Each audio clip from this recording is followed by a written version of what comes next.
துளசி மாலை கேட்பது யாரு? துன்பம் போக்கும் சாமியும் யாரு? ஒற்றை தந்தம் கொண்டது யாரு?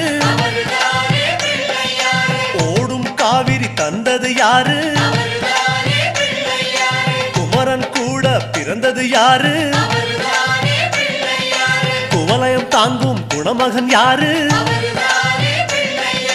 வள்ளி திருமணம் காரணம் யாரு? அவரும் வாழ்வது எங்கே கூறு?